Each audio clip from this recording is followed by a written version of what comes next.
ഒരു പെരിപ്പോലെ ഇങ്ങനെ വരുന്നതല്ലേ, അതാ സിമെന്റിന്റെ, സിമെന്റ് സെറ്റ് ആവുന്നില്ല കേട്ടോ. Hello, sir.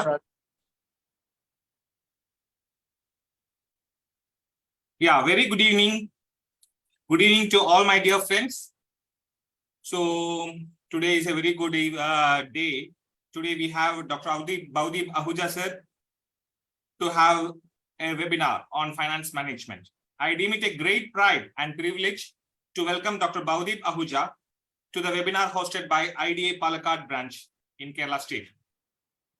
Today being the first day of the Onam month, we Keralites take immense pleasure on this auspicious day to host the 250th webinar of our eminent speaker. He has immense knowledge and vast experience in this field. His article in IDA Times are unmatchable. I am sure we will have a power-packed session. It will be surely beneficial to all our colleagues. Myself, Dr. Subodh, President of IDA Palakkad, and on behalf of Team IDA Palakkad, welcome everyone. Over to Dr. Aparna, our CD convener, to introduce our star of the night. Thank you. Good evening, friends. Hope I am audible to everyone. Hello? Yes, audible. Okay. It's a pleasure to introduce Dr. Bowdeep Singh Ahuja, who graduated in the year 1998 from Punjab University, Patiala. He has specialized in implants from BioHorizons, USA in 2004-2005 and in advanced course from LACE COI USA in 2006. Apart from dentistry, he holds a triple MBA in hospital management, finance, and human resources and marketing from the three premier institutes, Universities of India, the IIM Pune, IGNOU Delhi, and the Annamalai University, Chennai, respectively. He also holds postgraduate diploma in medical law from National Law School of India. Clinical research in cyber law and intellectual property rights, disaster management, financial management, bioinformatics, among many more from different universities. He is a certified healthcare waste manager from the IGNOU and is qualified in consumer law as well. He is academically oriented dentist and has more than 300 original scientific publications to his credit in many international journals and national journals. He has authored 8 books on different topics of practice management published by the Lambert Academic Publishing, and he lectures all over India extensively on the topics of practice management, medical law, ethics and consent, and finance for dentists, and he is writing a series of these topics in multiple journals simultaneously. YouTube channel exclusively for dentists is famous by the name of Dr. Bowdeep Ahuja, and he posts many videos every week on these 3 topics for the upliftment of dental fraternity. I welcome you, sir. Thank you, Dr. Aparna. Am I audible and visible clearly? Please give me a thumbs up. Yes, sir. Okay, thank you. So, guys, first of all, thank you so much for having me here. So I'm really, you can say, touched by the gesture shown by Dr. Subodh and team, of course, Dr. Mohammad Anwar, Dr. Aparna, and the all executive team for inviting me over to IDA Palakkad branch. I have a couple of friends over there in IDA Palakkad, not from dental fraternity, but from the medical fraternity. So it will be indeed a pleasure for me to share my things with you all today. So for the purpose of, you can say, no disturbance, I have unmuted you all. I have muted you all except the 3 co-hosts who are there with me. They have the same rights as me, whatever we need to. So if need be, you can message them or whatever there. Of course, I'll be telling a few ground rules, and with all these, let's start without wasting much of time. I'll let you know the agenda right by inside the session itself. Let me just switch on the recording. Thank you so much. And I share my screen. And if you can see my screen and hear me clearly, please give me a thumbs up in the chat box or in the video, whatever way. Thank you. So I hope the screen is visible and my slide changer is working as well. So guys, may I request you to please switch on your camera, a healthy audience. And of course, it really doesn't make any sense to talk to a wall. I know some of you may be traveling from your clinic to home, maybe multitasking, working alongside your clinic. But having said that, if we are here for a purpose, let's fulfill the purpose. I'm sure your branch is more adept in knowing the timings, what are suitable. You can say Punjab and Kerala have a deep connection. They say the Kerala people start speaking Punjabi after 8 and Punjabi people start speaking English after 8. So anyways, Kerala is the most literate. Anyways, jokes apart. So let's come to the agenda. So just a second, yeah. So all my presentations always begin with thanking the Lord Almighty who's given me much more than what I deserve.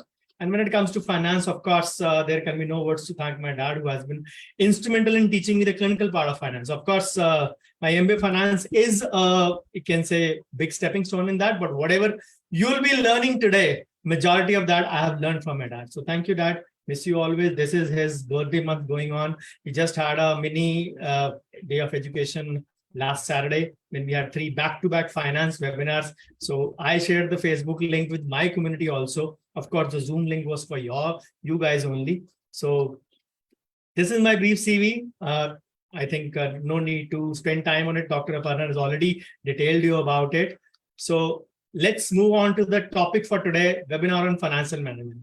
I really feel appreciated, you can say, or I really appreciate those branches who are actually, you can say, valuing time much more, because I'm known for starting things on time. And I was glad that I came across like-minded people in Idea Palakkad who are also keen on starting things on time. So today we'll be discussing many things. But before we go on that journey, a few rules for all of you. Please switch on your cameras, come on screen. It is very difficult to talk to a wall. The rest is your choice. Now, finish what all are started now, because initiative is not going to give you results. Finitiative surely is going to give you results. And of course, you can take snapshots, you can take screenshots, or whatever you feel like you can take it. But make sure we all need to realize that sometimes when we take screenshots or snapshots, our phone is learning, our laptop is learning, we are not learning. Very rarely we open up those images once the webinar or the session gets over. So you can take it, but preferably make notes. You'll get a lot of golden nuggets today. And of course, it's courtesy Dr. Subodh and team that you are getting one topic, which I believe I've never taken online. It was a mix of we can say, a few things. So I'm trying to take that in a very unique way also today. So do participate fully, not only physically, but mentally also. Don't be engrossed in your patient. You can, if you want to do your patient, you can switch off the webinar. I don't mind that. Then you can watch it again on the Facebook Live. So of course, keep your phone on silent, although I muted you, but let your source of distractions be over. Sit in a distraction-free zone. And of course, parking lot, you may have a lot of questions. I'll be addressing many questions automatically in the webinar itself. But if you still have questions, keep on putting them in the chat box. Keep on putting them in the FB Live, wherever you are there. We have both the things working parallelly. And all the queries which are there in the chat box or in the comment section of the FB Live, all will be answered. Till the last query is answered, I won't go. That is my promise to you. So anything comes to your mind, don't immediately ask. Anyways, I've muted you all. So right in the parking lot or the chat box, all questions will be answered before we close. Of course, even if you are in Zoom room or FB Live, all queries will be resolved for sure. Now, it's time to start. So what exactly is the agenda for today? Dr. Subodh said, kindly give us a few things on financial management, all those things. Now I said, what all your branch needs to learn. So he gave me a list of topics. There were about 15, 16 topics. I said, Subodh, this is going to take 1.5 days, not 2 hours or practically 1 hour 45 minutes. We keep the last 15 minutes for the questions only. So what exactly? So then he sent me a lot of 6, 7, 8 questions. Said, okay, sir, at least address these. So what I have done is I am answering your questions only, all 23, 24 of them. And of course, I'm not just answering them. I'm elaborating the concepts wherever need be according to the situation, because these are the things which are going to come handy. And as I said, this is the first time I'm doing such a thing for someone. I'm used to doing these things in the pain point series, which I take every year. But even there, the explanation of the concepts is not beyond a few slides. Here you will get a lot many slides, even in the question, you can say, associated aspect itself. So financial management webinar in the form of common questions of every average clinician. So please hang on. Let's start and set the ball rolling with the first question. So managing payment register. Now, this is one aspect we need to very, very clearly understand, that if you're following presumptive way of taxation. Now, what is presumptive? What is taxation? What is conventional? What is OTR? What is NTR? Old tax regime, new tax regime? I'll explain everything. Don't worry about that. But whatever I can, but just try to listen to the flow of the program, because I have designed certain things in a certain sequence as per the audience need.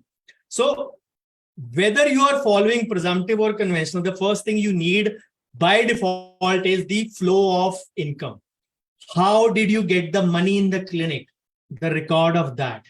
And there is a specific format which has been given by Income Tax Department, which is known as Form 3C. I'm going to give you a few variants of that, how I do things, how they want it, how I, you can say, modified that, how I further modified that, how you can further modify that. I'll give you all. So you are not required to show your expenses if you are following presumptive way. Now, presumptive taxation is, it was introduced in year 2017, when many professionals claim that doctors, architects, lawyers, or self-employed professionals, they claim that we face a lot of issues because we don't have as much expenses or as much, you can say, books to be maintained like a businessman. So why are we subject to that kind of ITRs?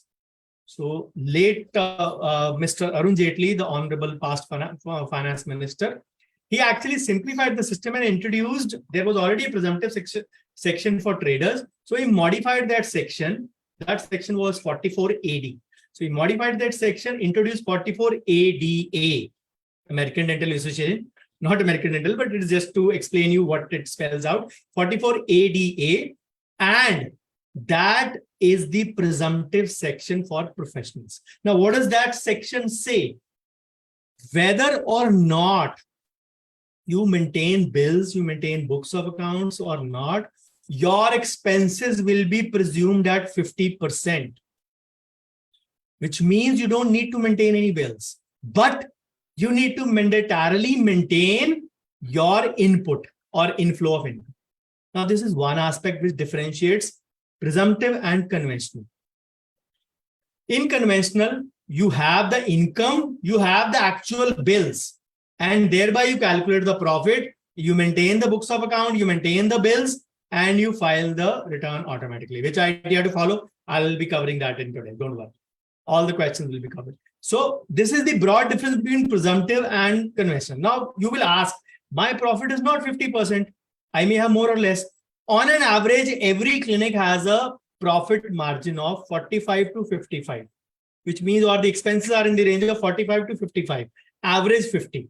Give or take 5% here and there. Yes, if it is more or less, then you need to. If the profit is less, then there is a leaking bucket in your clinic. There is a Titanic which is sinking. So you need to plug that gap or seal that, you can say, loophole, or you can say plaster that bucket which is sealing or leaking from your clinic. Now, this is one thing. Input source is common for conventional, for OTR, for NTR, for presumptive, which is Form 3C. It's not just convenient to maintain, it is mandatory for all of us to maintain. Any system we are following, Form 3C. Now, what is Form 3C? Let us see. This is Form 3C. You can take a snapshot, no issues on that. So date, serial number, patient's name, nature of services rendered, fee received, date of receipt. This is what the government asks us to have. Now, technically, you will ask, there are many things. You can say, I use a software. My software has an entry system. My software will have the patient input payment. Even if you have a software, you need to remember financial records are different from patient treatment records. Patient record keeping, you can do anything. That is for the DCI purpose. But for income tax department, you need to maintain Form 3C format for input of your clinic transactions. Period. End of debate. Nothing else. You maintaining in software, good. Maintain here also. You maintaining here, you are not maintaining in software, perfectly all right. You maintaining both places, wonderful world to have. But you are making your work difficult by doing it at two places. Now you can use a variant of the Form 3C, which I'm showing in the next picture. I'll show you one or two variants. You had date, serial number, patient number, nature of professional service, fee received, and date of receipt. You already had columns from A to F. Now what I've added is G and H here. E-receipt number, manual collating. What is that? Let me go to the next slide. Okay. I'll come to that. So this is one way of, you can say, answering the question that what exactly we need to maintain the payment register wise. Of course, the next part is answered in the variant in the second question. So this is the modified Form 3C where I added G and H column. Okay. Now I move on to the second question. How to record the transactions done by patient? UPI, debit card, credit card, cash, NEFT, RTGS, any QR code, any mode, or even the POS machine, swipe machine. Many of you may be having that. So there are multiple ways by which you can record. The way is same Form 3C. We don't have different ways for that. Again, the modified Form 3C I showed you. Now I'm going to show you a variant of that. You got Form 3C, you know it already. This is the variant I showed you. A to F was already there. Just go back. A to F, A, B, C, D, E, F. F was already till, you can say till the date of receipt was there. Till F column. Added G and H only. E-receipt number, manual collating. Okay. Now the variant. Now the variant after H. I, cash. J, QR code. K, online mode, NEFT, RTGS. L, swipe amount. M, swipe received. This is one way of doing it. Just add a few more columns. I'll be showing you the entry system also, how to do the entries. Now, this is another variant where I added these things before. You can say I've just switched those columns from I to M at the place of G. Just moved I to M from G to L. Just, you can say e-receipt and manual collating are gone ahead. Okay. So this is one way of doing it. Manual collating, I'll be coming to that. Don't worry. What is manual collating? I'll explain once I explain the entries. Okay. So this is one way of doing it. You can do again. I showed you that you can move it. You can move it here. You can keep it left. You can keep it right. Your choice. Again, this is same thing. Just move the columns on this side, e-receipt. You can play with the column, whichever suits you finally. Now, why I show this kind of a system? See the entries now. Just try to understand what you can see. If you can see on the first line, I'll just use my pointer. Saturday, 1st April. The first thing is we work from April to March. That is our financial year, is our year. See. Serial number 1, 1st April, it was a Saturday. ABC, patient name ABC, procedure done RCT, fee received 3,000. It was cash. Next columns are hyphen, hyphen, hyphen, hyphen. Date of receipt, 1 April, e-receipt number E1, total 3,000 cumulative total, add in another column, cumulative total 3,000. Go to the second patient, DEF extraction 2,000. He paid 1,000 cash. He paid through one QR code 1,000. Sometimes we have patients paying you double way also. I'll pay some in the QR code or some in cash and some in other way or the digital way. So there you introduce two receipt numbers. Same patient, next patient GHI procedure scaling profile access, just a random thing I'm used. Or you can say names and procedures are just, you can say just to explain you. Don't go into the name part or even the price part. So 2,000, he didn't pay cash, he didn't pay QR code, he didn't pay, he swiped in your POS machine. Now we have a system in our clinic where we say we charge 2.25% extra. Because our merchant charges, our merchant deposit rate is 1.8. 1.8 plus 18% GST, it comes out to 2.23 something. So we swiped it and next day we received 2,002 in the account. Now this patient says, I don't really need a electronic receipt. I need a manual receipt. In my clinic, the system follower is totally digital. We may or may not issue receipt to anyone, but the receipt numbers are generated. So that even if I'm in June, somebody got a treatment done from in April, needs a receipt, we already have that receipt and we'll print it out from the system. Now this patient says, I need a manual receipt. So even the manual receipt start fresh from the April month. E4, M1. The M1 was the number of receipt. For example, the receipt number is 101 or M1, you can say, whatever the number. M1 corresponds to E4. Write it on there where you are doing it. Manual collating is correlation of the two receipt books. Okay. So this is the way. The above is the same, only I've just given a, you can say, it might not have been fully visible. So I just explained, you can say, elaborated the text little bit on the downside. The up and the down are the same slides only or the same text only. So clear so far? Then, and your payment register doesn't need to have your clinic records. You may have had 10 patients in that day of 1st April, but only those who pay are entered in Form 3C.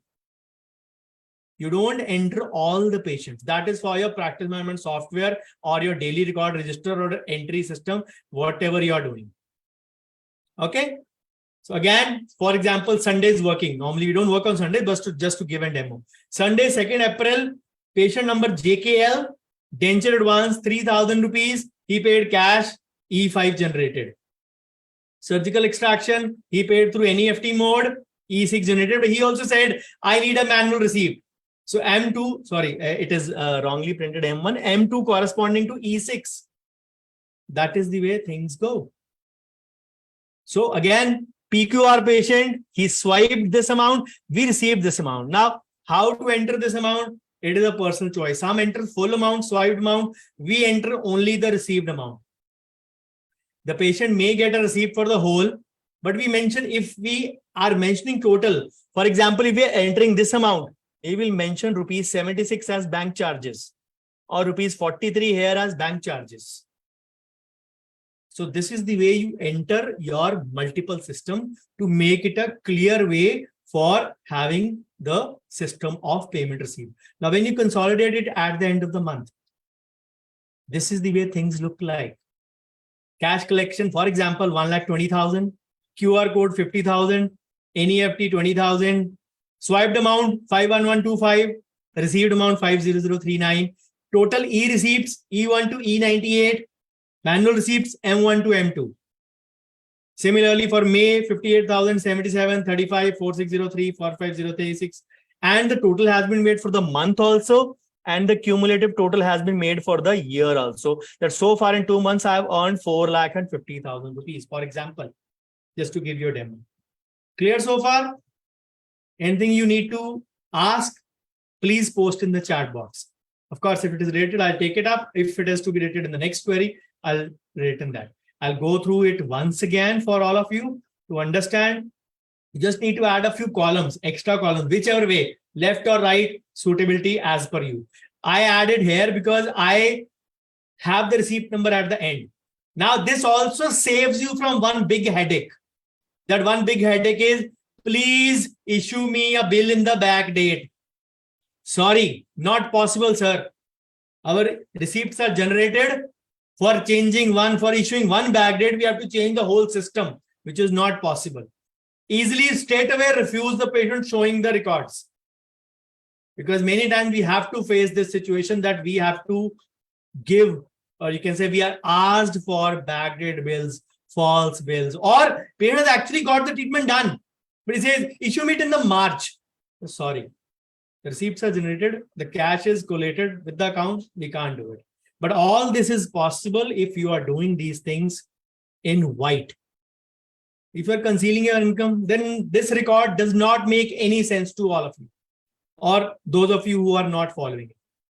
If you're doing it in white, if you're reporting your income actually, then this is applying to you. If not, absolutely your choice. This is the way you consolidate at the end, and the yearly figure is also consolidated. This is the way you get to a figure where you know how much are you earning actually. So you are not entering all your patients, only your payment paying patients, or those who are paid in the day. You, for example, on Saturday, you didn't have 3 patients. You may have 10, 12, 15 patients, 20 patients, but only 3 paid. So you enter only 3 in the payment record. For your practice memory, you will enter all. Clear? Let's move on to the next. Recording expenses via voucher, cash, UPI account transaction. What to do if no GST bill is present? So the simple voucher, simple Excel file record is good enough. Now that Form 3C can be done manually also. Form 3C I showed you, that can be done manually also in a register. You have a similar column made register available in the market by the name of Register D. D for dog. Register D. Or you can do it in Excel, just like the normal columns I've created in front of you. If you use a few formulas, the totals will be automatically done. You don't have to do anything. Automatically done. Cash, issue receipt numbers in the system. I showed you. Issuing receipt numbers in the system is very important. Whether or not you are issuing receipt to every patient, you can issue receipts in your system so that it becomes easy for you to collate it later on. If any patient says, please give me the receipt. Okay, no problem. Just take a printout. And that system is already there. We need to enter just a couple of things and the printout is done with all the things. UPI, same as above, issue receipt numbers in the Excel record. Now, what to do if no GST bill is present? Now, we get healthcare bills with GST like materials, equipments, and from some branded labs as well. The question is, whether you receive bill or not, you can't charge GST from your patients. Healthcare is exempted from GST. Secondly, even if you go in for a GST number, you can't claim a GST input credit also for the materials that you buy for your expenses. So I always say, expenses or no expenses, how to go about certain task expenses. I'll be dealing with that in the later questions. All of that part is covered. I always believe presumptive is better as it presumes everything at 50% bill or no bill. As simple and as easy. What are the further advantages of presumptive? I'll be explaining you, don't worry. So this was the, you can say, in a way where you issue the receipts and the systems against each kind of a thing. The same slide, I've just placed it here for easy reference. Just a little bit of concise version where you understand that how is this going to help you. Now, question number 4, heading of expenses and how to segregate bills. Lab bills, medicine purchase bills, material purchase bills, stationaries and miscellaneous bills, petrol and fuel or other bills. How do you go about that task? Now, this is all done when you are making a balance sheet. Of course, balance sheet is absolutely necessary if you are carrying forward certain things, carrying forward losses, carrying forward profits. If you are dealing with, you can say, want a bank loan, if you're applying for a visa, you need a balance sheet. They'll ask for your balance sheet and your ITR. Now, ITR 4 has been made simplified where Not everything from balance sheet is required to be filled in, but if you make a balance sheet, that is a better option. So what all can be the categories? I'll be showing you a few. So categories can be as many as you want. Make sure that your categories of clinic expenses are pertaining to clinic only. Just a few days back, one of my group members, WhatsApp community, which I'm running since 5.5 years, which you all will also get an invitation to join if you want at the end of the session. So ask me this thing. Can I put in car service charges? Can I put in car maintenance charges? Can I put in car fuel charges, petrol charges? I said, there is a limit to what you can put. First, before I answer you, please let me know how far is your clinic from your house. Is it a walking distance? So how do you do? So I walk to my clinic. So then you are not using car for your commuting from clinic to home. In that case, please avoid adding such kind of charges. Tomorrow, God forbid, you get a love letter from income tax department. Then you are answerable for all this.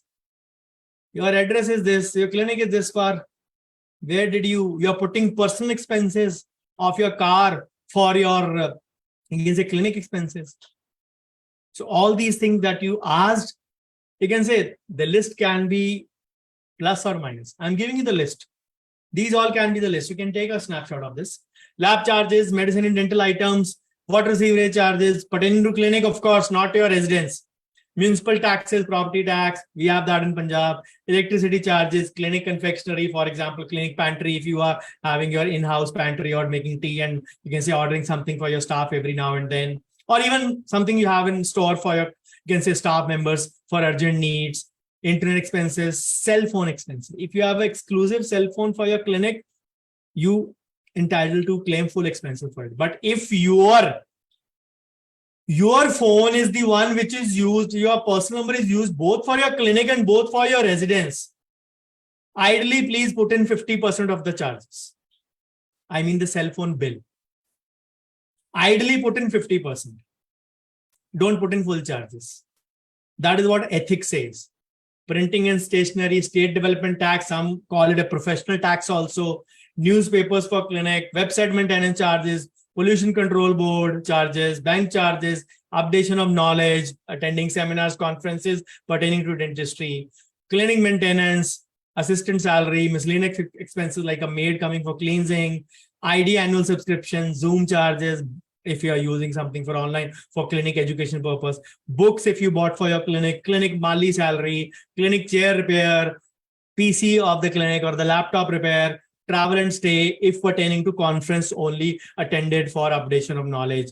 And then lastly, depreciation of fixed assets.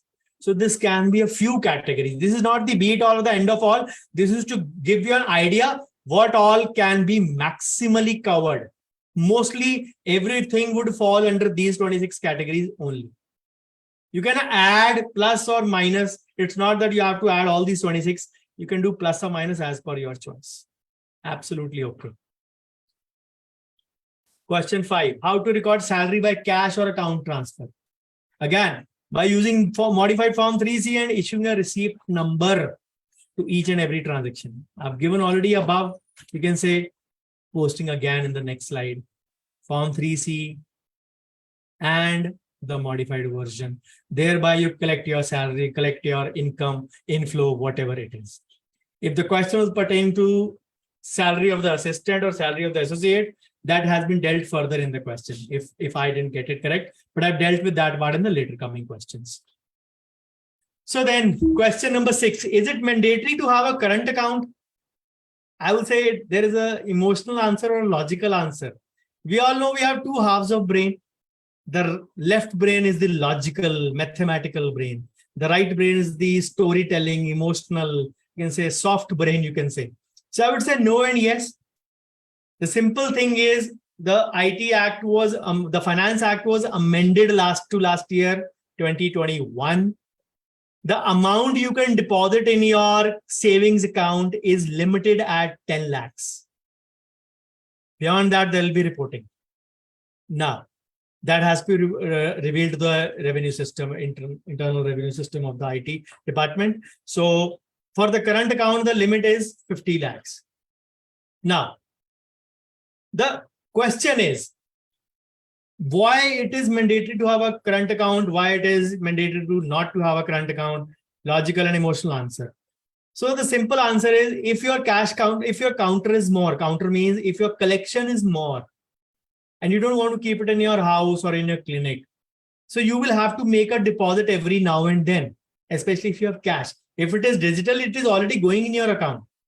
So if you have a cash collection which is on the higher side, then you need to frequently deposit it.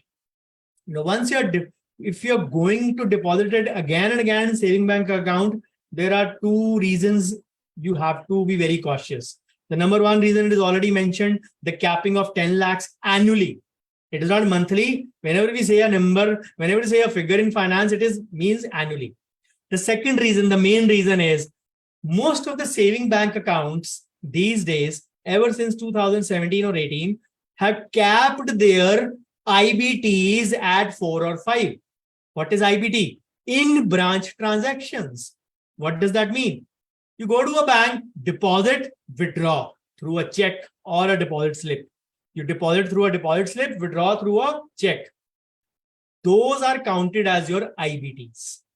You may go to a bank and make an NEFT, although you should make it online. But let's suppose you have problem with your passport or whatever, you make a request and go in for a NEFT or RTGS, or you make a, you can say, withdrawal from your ATM.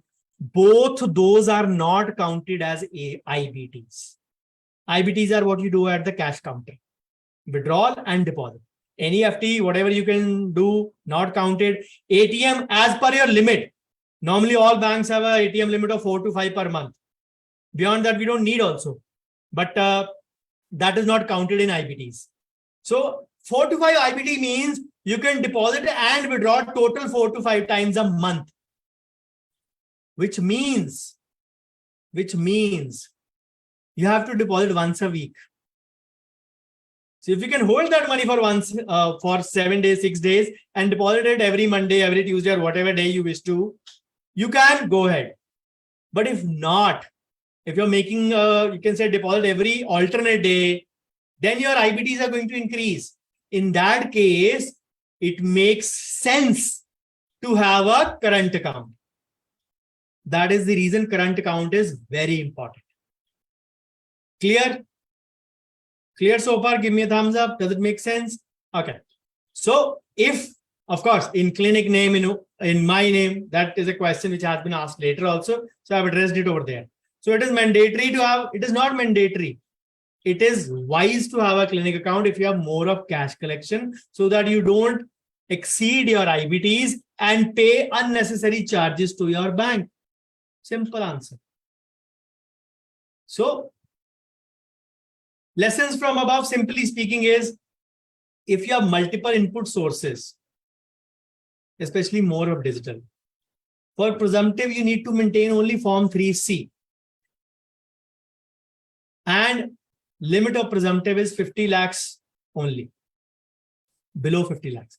But for this current financial year, it has been introduced in the budget that if 95% of your receipts are digital, this presumptive limit is going to go up to 75 lakhs for you.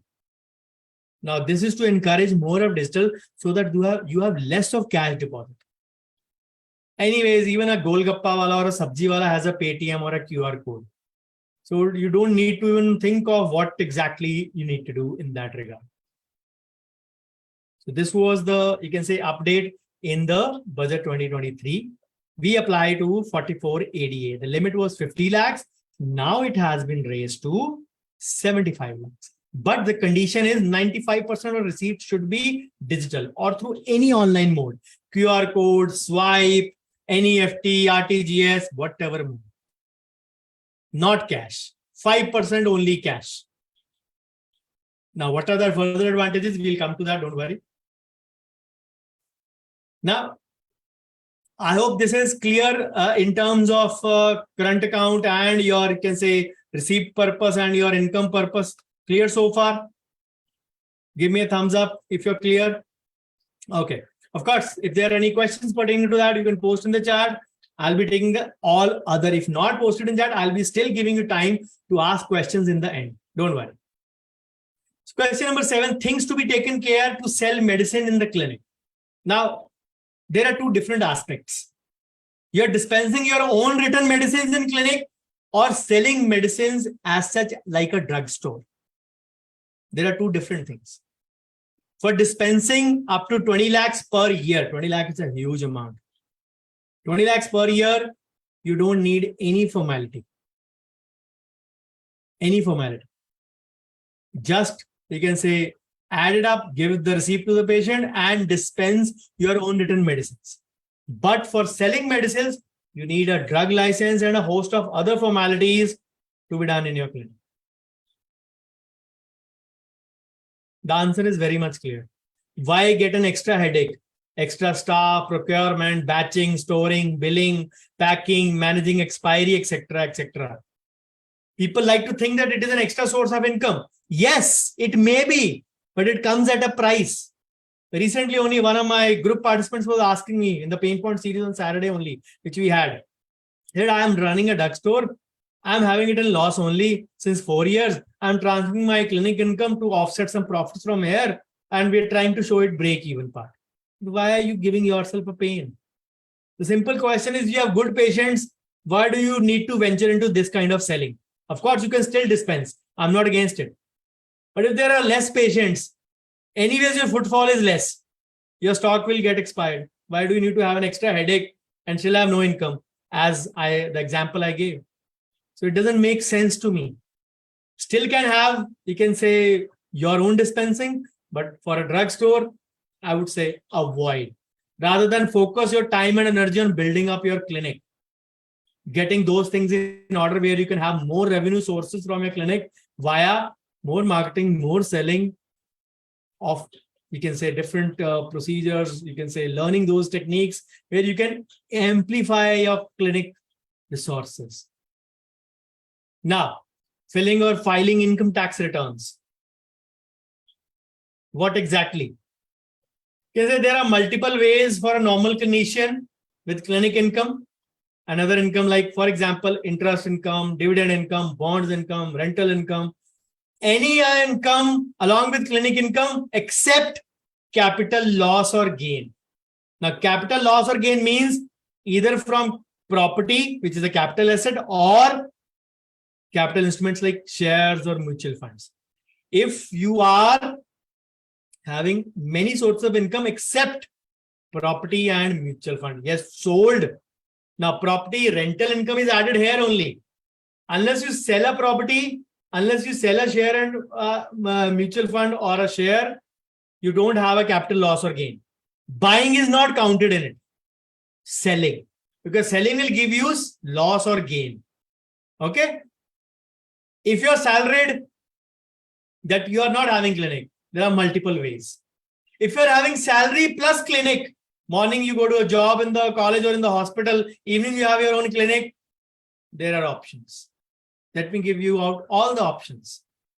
Firstly, understand what it is. For individuals, we are concerned with 1, 2, 3, and 4. Ignore 5 and 6. That are for companies. 1, 2, 3, and 4. Now you're having you are having income only from salary, less than 50 lakhs, file ITR 1. Salary above 50 lakhs or capital gains, means you sold something. Even income less than 50 lakhs, still have capital gains, ITR 2. I'll come to ITR 4 first. Presumptive taxation, ITR 4. The easiest and simplest ITR, fillable in less than 10 minutes. If you have that sheet, modified form 3 sheet I showed you. If you have your clinic income lined up, this is my cash income, this is my NEFT income, this is my QR code income, this is my swipe income, POS income. If you have all those lists, it takes 10 minutes to file the ITR. Now, if you have salary plus clinic, both the things, means you're working in college and hospital and having clinic, ITR 3. But even ITR 3 can be filed in presumptive mode and conventional mode both. That is the beauty. Okay. So only salary, ITR 1 and 2. Only professional, ITR 4. A mix, ITR 3. Easy. Now see the chart. If you're salaried only with capital gains and losses, without capital gains or losses, that no selling in property, no selling in mutual fund, ITR 1 and 4. You can file 4 also. Now 4 has been modified since 2 years. You can file 4 also. Salaried with capital gains, ITR 2. I told you already. ITR 2 is capital gains. The second thing is there. If you can see, this is there. Salaried and clinic, told you already, ITR 3. Salaried and clinic with capital gains, again ITR 3. OTR and NTR, old tax regime and you can say new tax regime are possible in each option. Each of the option can give you apply. You can say OTR is old tax regime, NTR is new tax regime. In old tax regime, you get to have all the deductions, section 80 deductions. That is one of the questions that has been asked in today. I'll be dealing with that in the upcoming questions. So in OTR, you get to have exemptions. NTR, which was made the default in this January budget, 2023 budget, it aims at having no deduction, but having a comparatively lesser value of tax to be paid. Now, what is that? I'll come to that when I explain that. So ITR 1, simply speaking, is if you have salary, one house property, other houses, agricultural income up to 5,000. ITR 2, if gains or losses with job but no clinic.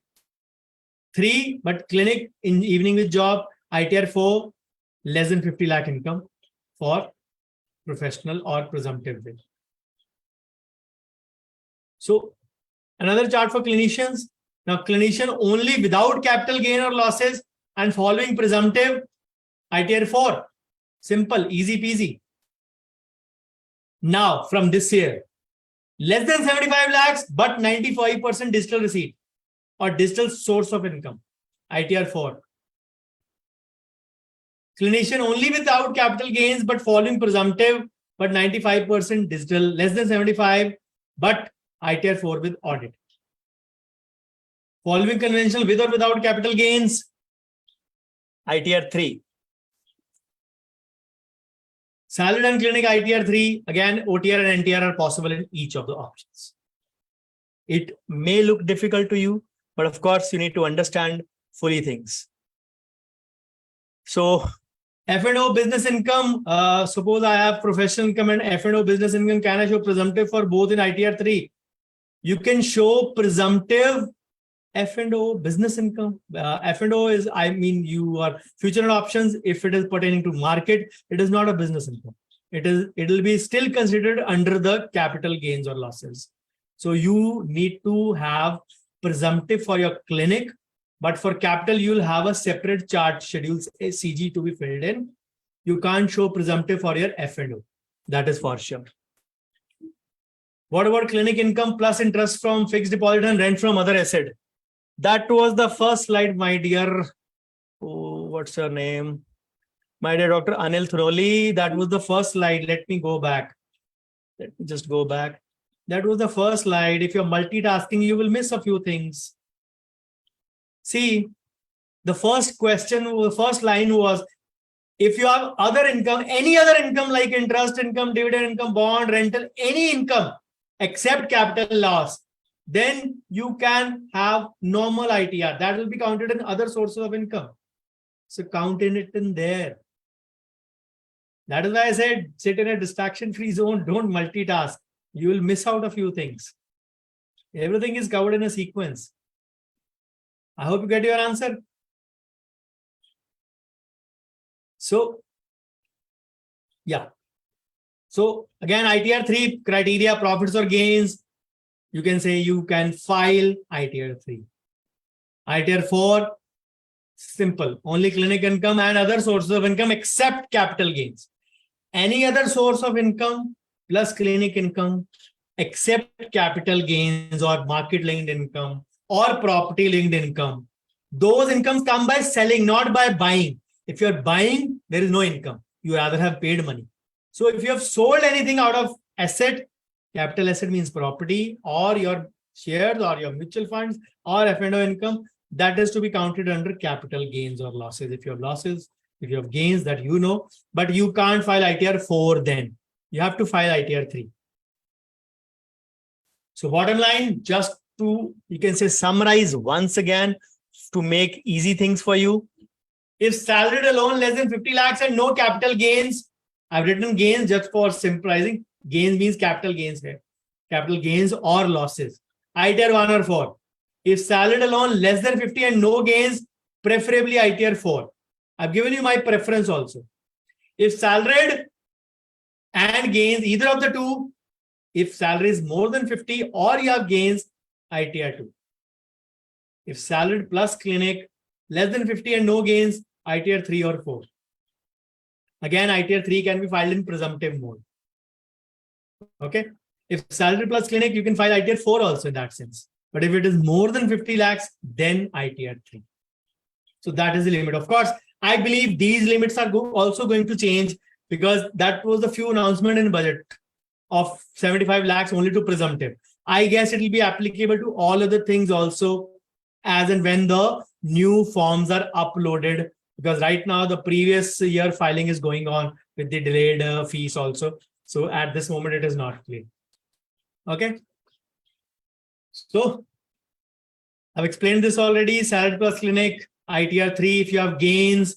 If you have higher expenses, you can go in for audited returns. Audit means your CA will audit the things and make, you can say, a stamp on his behalf that he's filing on your behalf. Again, this year 75 can be taken presumptive if your receipts are 95% digital. I hope it is clear to everyone. I've tried to simplify and summarize in whatever easiest possible way. Of course, I do understand those who are listening to these things for the first time, it may not be easy for them. That is the reason I took up the form of the questions only to explain you a few things in the concept form. This whole is a 2 to 3 day workshop, which I do. So now the question is presumptive tax or conventional tax. Now, the first thing is both are OTR, by the way. Of course, you can have NTR also in both, and NTR is going to be the default. Now, people ask me, why do I prefer presumptive? I've given my preference, prefer ITR 4. Why do I prefer presumptive? I'll end day do that. Because it gives me freedom from maintaining my bills. You don't issue me a bill. For example, you are a trader. You are a, you can say, a supplier. I make, you say, sir, bill denge, GST lagega, whatever. If I give you bill, there will be GST, there will be carriage cost, whatever. Okay, no problem. Send me. I'm going to pay you online. Don't pay me this way. Pay me in that account. It is his problem. You are paying digitally. It is recorded as your expense. Anyways, it is not going to matter because your expenses are presumed at 50%. We maintain our bills and accounts to make sure that actually do we fall near 50% or not. As I said before, all our clinics have an average of 45 to 55 expenses. Somebody who's having less needs to really leak, you can say, plug those leaking buckets. So this is just to make sure that you're close to that number. You get freedom from having any bills. I don't need it. You get a freedom from your CA. I told you just 10 minutes. You have that numbers I showed you in Form 3C. You have those numbers of income. 10 minutes to file your ITR 4. Easiest ITR. If I'm following presumptive way, as I said, easiest ITR, I get a freedom from filing difficult, complex ITRs. Easy way, anyone can do it. It is a DIY. Do it yourself. The biggest, maintaining books of accounts, all those vouchers, registers, everything for expenses, for files. I don't need anything. I get a freedom from maintaining that. You have to maintain your books of account for 6 years from the last filed return. 6 years. IT department changed it last year to 3, then again rolled it back to 6. 6 years you maintain all those records. Go to your CA, bhar do meri return, please file my return. Maintain all those bills, file complex returns. All for what? 5% more profit? Bullshit. Sorry for my language, but bullshit approach. If it gives you freedom from all this, and you still don't want to prefer presumptive, with added now advantage of going up to 75 lakhs, any day I'll prefer presumptive. It requires my patients to pay me more digitally. Anyways, we are not concealing anything. So it makes sense to show more in white and have peace of mind when you sleep in the night. Who can file ITR for? Anyone having income up to 50 lakhs, one house property, other sources income up to 50 lakhs. Simple answer. Most of us fall in the range of 5 to 50 lakhs only. Now 50 lakhs means 4,16,000 gross. Very few of us actually earn 4 lakh plus gross. Yes, I'm not saying we don't earn it. Many of us earn it, but only few of us earn it actually or show it actually. 4 lakh is a huge amount per month. If we're having that, why not have a peace of mind? 4 lakhs means 48 lakhs, or 4 lakh 16 means almost close to 49999, 49 lakh 99,999. Up to 50 is exempt, of course. Not exempt means that is allowable under ITR for in present way. If you continue to follow the way that my parents are not going to change, they still pay me more cash, then you get a limit of 50 lakhs. If you change your patients to pay you more digitally and 95% of your patients pay digital, you get a limit of up to 75 lakhs. What else? 50 lakhs of income means automatically 25 lakhs is gone. 25 lakhs is gone. 25 lakhs is your expenses which have been presumed by the government of India or the income tax department. 25 lakhs of expenses. In actually, if somebody is earning 50 lakhs, trust me, his annual expenses won't be more than 20. The government is giving you a cushion of 5 lakhs more. 25. If now the question is OTR or NTR. Now, if you go in with the NTR, you may have comparatively lesser tax to pay, but you are not allowed any deductions. What are deductions? We'll come to that. But if you're following OTR, the old tax regime, you're allowed all the deductions. For example, 1.5 in PPF, 50,000 in National Pension Scheme, NPS, 25,000 medical insurance. Your parents also have a policy. You take a policy for them, 25,000 for them, 80 TTA. So approximately 2,42,000, 2,40,000, 50,000, 60,000 approximately exemptions are there. Approximate. That are deducted from 25. Let's say 3 lakhs. So you pay tax on 22 lakhs only. Fair enough. Now, what is the problem? What will be the tax which you are going to pay? That is the biggest headache for many. If you are having an income of 22 lakhs net after deductions, people will feel that I had 50 lakhs, 30% means 15 lakhs will go to Government of India, 1.5. 15 lakhs will go to Government of India. I am not ready to pay tax. Now, if you are actually having 22 lakhs of income, you pay 12 lakh into 30%, 3 lakh 60 and 1 lakh 12, 4 lakh and 72,000 of tax. Earning 50 lakhs and paying 4 lakh 72,000 tax. Is it more? The choice is yours. The choice is yours. In NTR, you may have lesser tax to pay. Probably you might pay up, then you don't get any deductions. There, the calculation is based on your 25 lakhs only. Unless you're salaried, you get a couple of allowances or standard deduction. But for a self-employed like us, you won't get any deductions to be applied on your 25 lakhs. Just presume the same example I presume. So once you are doing that, you're paying a little lesser tax, probably in the range of 4 lakh something. Again, but what is the compromise that you are making? The compromise you're making is on your future. You are not saving anything for your future. You're spending and living in current. That's absolutely your choice. I don't have any issues with that. A variant of the question that I said, that I'm already answering or already answered. Again, emotional or logical answer. I gave you the logical answer. Now the emotional part. It is very painful to beg in front of your kids at the time of your retired life. If you're ready to do that, please go ahead with the NTR.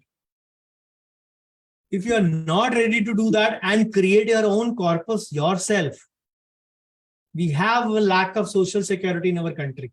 It is high time that any government realizes this thing. At least the taxpayers need to get a social security. They are the ones who are feeding the country. And people believe GST is paid by everyone. I'll tell you budget 22, not this year, last year. Budget 22 numbers. Only 3 to 4 crore people out of 150 crore pay taxes. Can anybody assume how much is the contribution of direct versus indirect? Can you make a guess? 3 to 4 crore, 6 to 7 ITRs, 6 to 7 crore, the ITR file, so many zero tax, so many you can say nil, so many getting 87A rebate. Ultimately 2.5 to maybe 3 to 4 crore people paying tax. But GST is paid by everyone, 150 crore, except the infants, of course. But infants also are, you can say, for their food, their parents buy. Any beggar who is seeking alms at a temple or a gurdwara or a mosque, he gets a, you can say, alms of 10 rupees. He goes and buys a biscuit packet. He is also paying GST. So GST is practically paid by 150 crore and income tax is paid by 3 to 4 crore people. Can you guess the contribution of each to the economy or the government's coffers? Put it in the chat box. How much do you presume? How much you can say direct taxes, income tax contributes? You can say, for example, 2030 or 2080, 3070, like that, 3565, whatever number you want to. Put it out in the chat box. I'm waiting for you. Let's see how many are awake. Let's see how many are awake.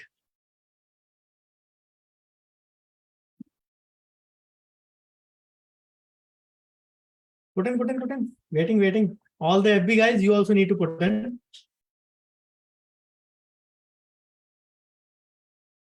1 to 150. Wow. Raghunath Palakkad says 1 to 150. Anyone else? Not sure. Rohit on FB says 20%. Okay. What else? So many people watching. Make a guess. 5%. 5 and 95. Okay. Good guess. 1090 on FB I get from Anurupa. 1090. Anyone else wants to make a guess? 85 to 15. Nah, that is too unfair, Dr. Anwar. 3 to 4 people again, 150 and say 85, 15. Nah, that is too unfair. That is too unfair on the direct taxes. You can say so many are not doing it. 1%. Okay.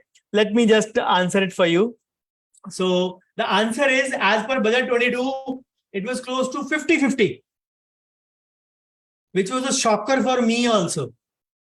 The direct taxes are equivalent to this. What message does it send to you?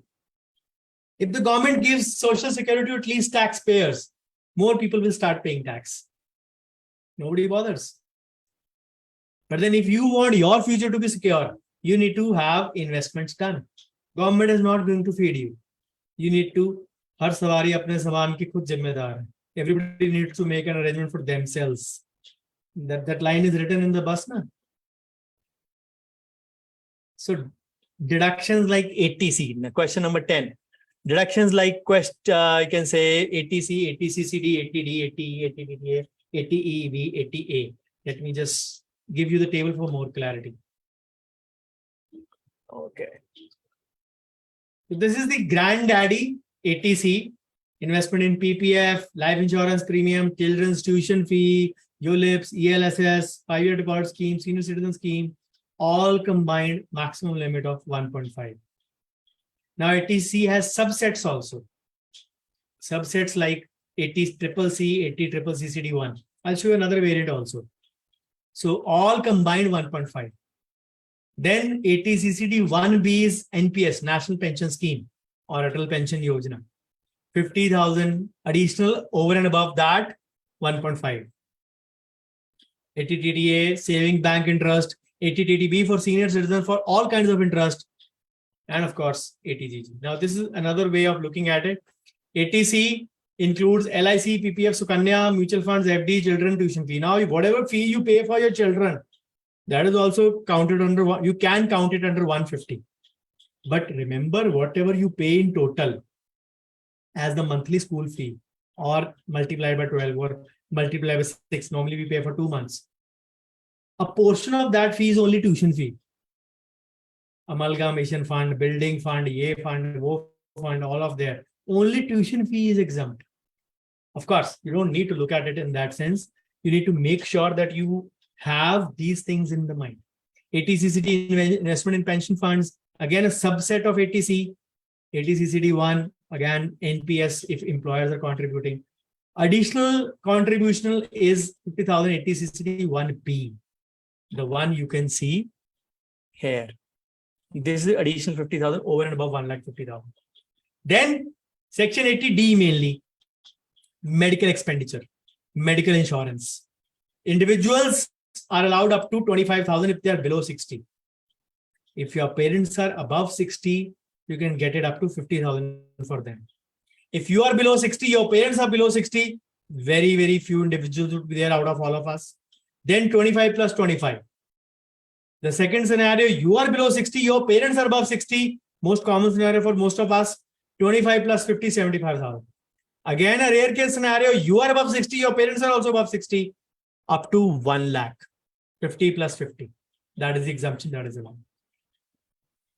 Again, ATDD is medical disability, a specific disease under ATDDB, interest on higher education, ATE, housing loan, ATEE.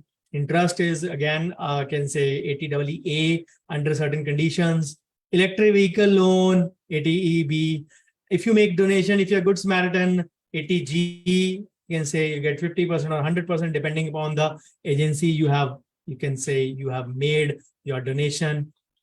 House rent paid, contribution to political parties, individual or company's contribution, royalties on patents, authors. If somebody of you is an author, you can get it under ATQQB. I'm getting that royalty for sure. So ATTTA is on saving bank accounts, ATU is for disability individuals. So these are a few of deductions, but these are applicable only in the old tax regime. New tax regime offers nil of these. The government says, don't save for your future, don't invest for your future, live in present, spend, make the economy boom via your expenditure. That has been the thought behind NTR. Okay, how to calculate depreciation, wear and tear in clinic assets. Now, consumables are added in full. Consumable means we had a list of expenses. All the materials, medicine, dental items, whatever, any bills to be paid, electricity, telephone expenses, any chair repair, all those are consumables kind of things. They're added in expenses. But if you buy any equipment, it is not considered as an expense. It is only a portion of that, what we call as the wear and tear value of that is considered as an expense. So each year we deduct a portion of that cost. For example, you bought an RVG for 1 lakh rupees. You bought it in the first half. Now, when we say first half, I mentioned, of course, the cutoff date is there. I'll give you that. But let's presume first half means April to September. You bought it. You get 15% deduction for it, which means you add 15,000 of that in your expenses, not 1 lakh. that 1 lakh goes into your capital account. In your expenses side, only 15,000 means you have actually, you can say, kind of a rent for that or a wear down value for that. You can say wear and tear value for that, whatever you want to. So assets are always capitalized, which means they have a life, 6 to 7 years. And that expense that we charge each year is called as depreciation. Just to simplify, just presume once again, let's presume 1 lakh, let's presume 10% depreciation. Although medical equipment have 15%, just for the ease of simplicity of understanding, presume it at 10%. 1 lakh, 10%, you bought it in the first half, you get a depreciation of 10%. You buy in the second half, you get a depreciation of half for that year. Let's presume you bought it in the first half. You get depreciation of 10%, and which means 1 lakh minus 10,000. Now the equipment is worth 90,000 in your books. 10,000 is added into your expenses. Next year, you again get a depreciation of that on 10% on 90,000, not on 1 lakh. 90,000 minus 10%, another 9,000 you add in next year to that for the RBG. Now your equipment is valid at 90 minus 9, 81,000 rupees. Clear? Next year, you again have a depreciation of 10%. You get a depreciation of 8,100, which now means your equipment is valued at 72,900 rupees, or let's say 73,000 rupees. You add 8,100 in your expenses. This is the way the depreciation goes on decreasing the value of the asset for the next 6 to 7 to 8 years. This is known as depreciation. Now, there are different slabs for it: 5, 10, 15, 40, 60. Again, it is easier to tell it verbally, but difficult to explain it when you have to calculate it. So all dental equipments, medical equipments would have a written down value of approximately 15% unless specified otherwise. All furniture and fixtures and fittings come at 10%. All electrical fixtures come at 15%. Electrical means all your fittings, switches, fans, glow signs, neo sign boards, everything that runs with electricity will have 15%. Your computer and laptop, 40%, your land and building at 5%. This is the view. If you don't find it, just search it on the income tax website, you will find that list. For example, air purifiers, the new things that were introduced in the COVID times. Otherwise also helpful, if not for the COVID. That comes with a depreciation of 15%. No, sorry, 40% only, as per the list, if I remember correctly. So what is the cutoff date? If you buy it before 3rd October, you put full depreciation. If bought after 3rd October, half depreciation. The logic is less than 180 days remaining. September 30th is 182nd day of the year from April. In a leap year, the cutoff, for example, we are currently in the leap year. 2024, February will have 29 days. So this year, the cutoff is 4th October. Even if you buy on 31st March, which is the last day of the year, you will get a half depreciation for that year. Clear? Question number 12. How to register a clinic as charity organization and SME? If you want to register yourself as charitable organization, you will have to create a trust first. Minimum 7 members are needed. Then you need to have a trust deed. Then you have a consent letter of all the trustees. Then you have to register with the state government. But if you're doing all this to save tax, absolutely a wrong choice. Absolutely a wrong choice. Never ever do it. The second question is SME. Go to the government website. The easiest site is udyamregistration.gov.in. Register your clinic as a MSME by Udyam registration, also known as Udyog. Spellings are wrong. It was known as Udyog Aadhaar earlier. Now it is known as Udyam. The only advantage, they mention a huge list of advantages. I'll show you those also. The main advantage is that they only have a loans at a lesser rate. No other advantage. This is the government website, udyamregistration.gov.in. Total process is paperless. Need Aadhaar and PAN. That's it. Nothing much to register for the Udyam. This is my clinic's registration Udyam certificate. Of course, I have blended a few things. This is the kind of certificate you get. My clinic conception date was 1st Jan 2000. So I registered on 28th January 2021. The code you can see, NIC code is 86 human health activities, 8620 medical and dental practice activities, 86202 NIC 5-digit code. So this is the code. If you want to take a picture of the code, you can take it. But as such, there is no advantage for us majorly by registering under MSME. But there is no harm also. If you want to get registered, save that certificate for display. Maybe it comes handy someday. Use it. It is a category B document which may serve as your clinic's proof. Sometimes it's not a category A document, so it may serve as a proof for you. So there is no harm. There are no charges for applying. It is a paperless process. You have to do everything online. So there is no harm if you want to apply, but don't think of any advantages from it. Only Aadhaar number. Of course, after 2021, PAN and GST number is mandatory. We don't have a GST, so we can do using a PAN. So it is a permanent registration and a basic identifier, as I gave you the code. NIC 2-digit, 4-digit, and 5-digit code. You see right at the bottom. NIC industry classification code. Those are the codes. So identification code. So it is paperless based on self-declaration. There is no renewal needed for it. As such, any number of activities can be specified, whatever you do. Along with that, they register you on the government e-marketplace also, which is known as GEM also, or the, you can say, trading platform, TREDS platform. So the government says advantages of credit guarantee, public procurement, government tenders, so many things which are not applicable to us. The only thing is you can become eligible for priority sector lending from banks, maybe helps you. But then I am a banker's son myself. I am against the loans myself. So I will never encourage that. So number 13, investment and saving options.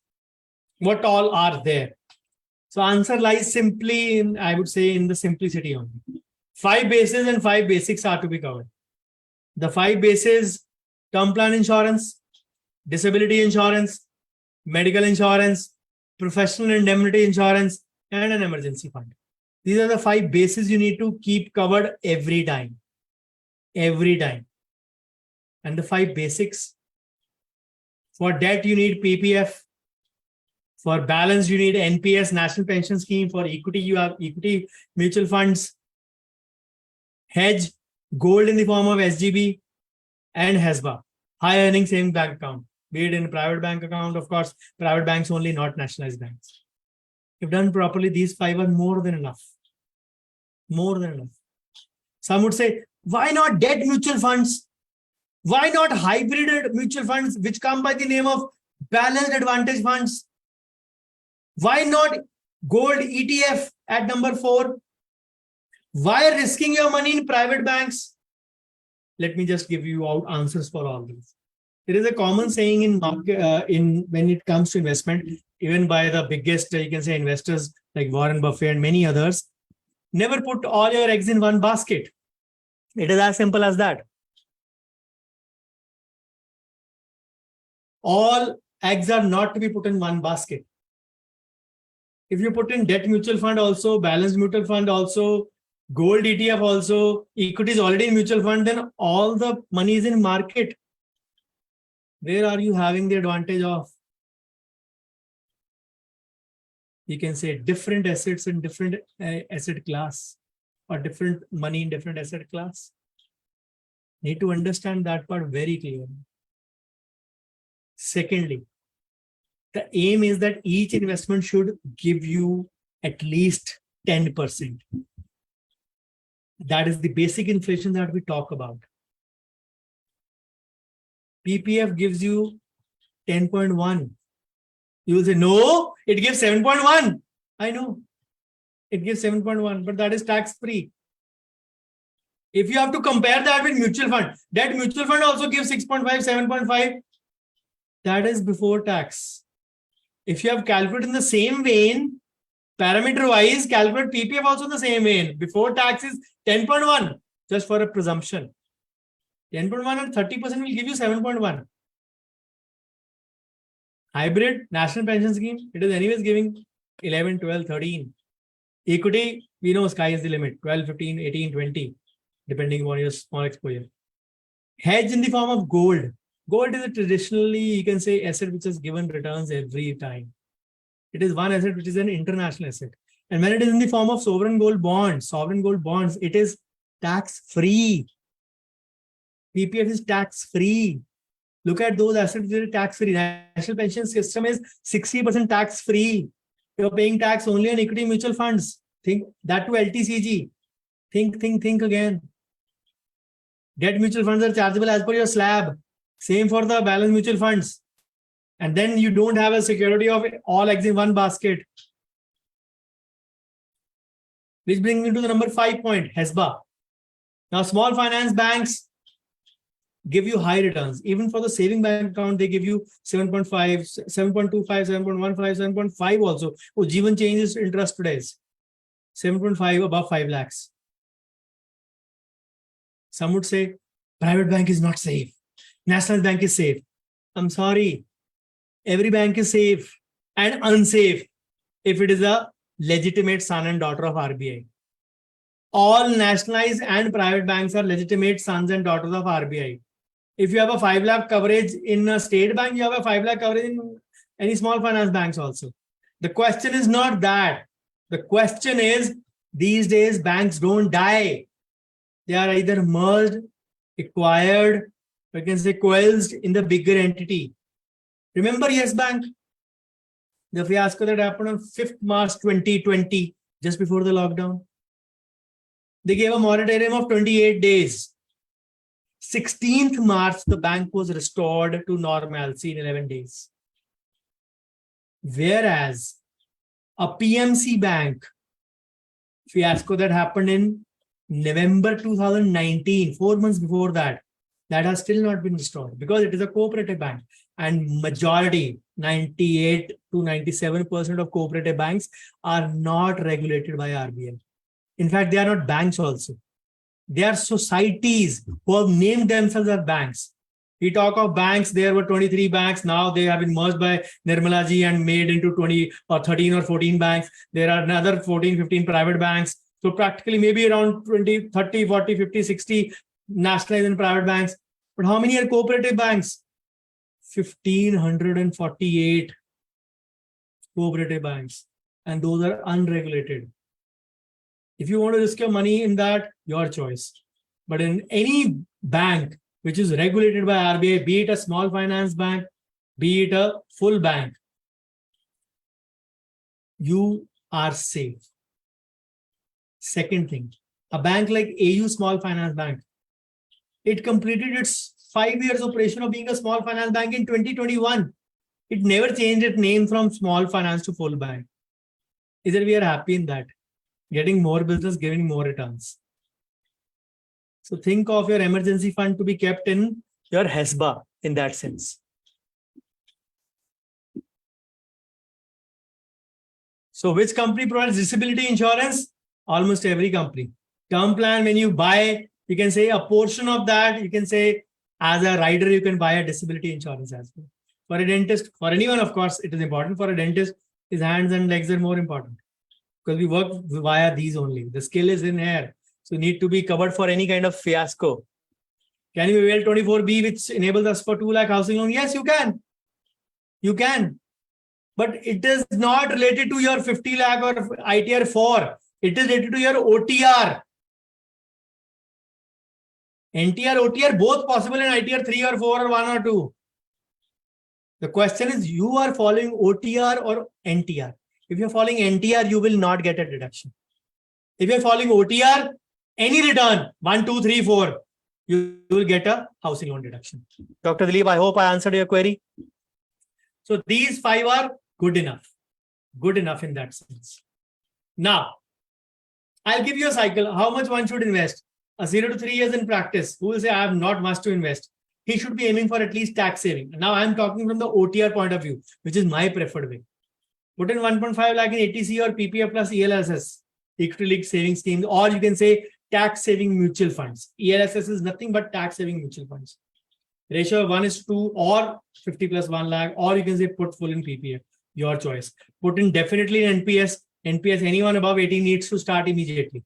Even for your sons and daughters, if you have above 18, please start that. Up to 25K in medical insurance and term plan, 25K of gold, minimum 10% of your portfolio should have gold exposure. And that too, preferably in sovereign gold bonds. And of course, open up a joint account in savings bank account in post office. You'll get an additional deduction of 7,000 for the first holder in a post office joint account. 7,000 on the savings bank account interest over and above your 10,000 of 80 TTA. Just a simple way of calculating. People say, how much is the corpus required if somebody was to, you can say, if somebody was to think in that sense? How much is the corpus required? If you have 2 credit cards, I guess that can be considered as emergency fund instead of blocking your money labeled as emergency fund. I'm not sure you can call that as an emergency fund. That is a debt. That is a debt. And you get only a 50-day period, Dr. Rahul. Never ever count credit card as a, you can say, prized asset. It is finally at the end of the day debt.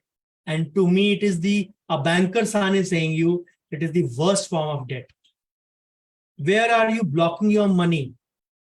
I told you to keep your money in a HESBA, high earning savings bank account, which is giving you 7 lakh, 7.5, 7.25%. 7% plus. Is it blocking your money? 7% is blocking your money. Think about it again.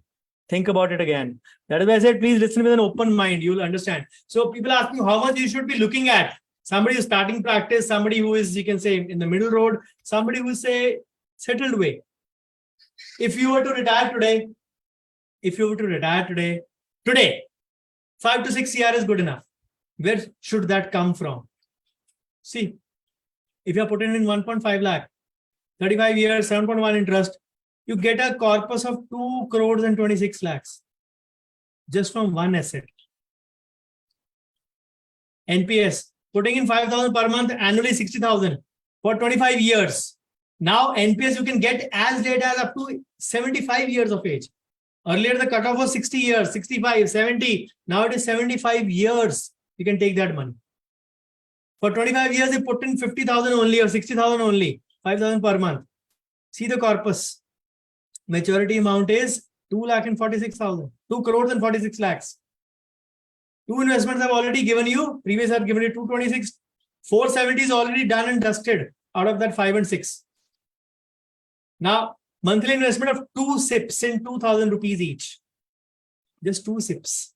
2,000 rupees per month. 2 into 2, 4,000 rupees per month. 48,000 rupees annually. The condition is 30 years. All of us can afford at least 4,000 rupees per month. What is the corpus you're going to get? 1 crore and 41 lakhs. What was the previous amount number? 470. 140. 6 crore plus already. 3 investments only. Bare minimum amount. 5,000 a month. 4,000 a month. This 1.5 lakh is practically how much? 12,000 a month. 12,000, 5,000, 4,000. Sorted.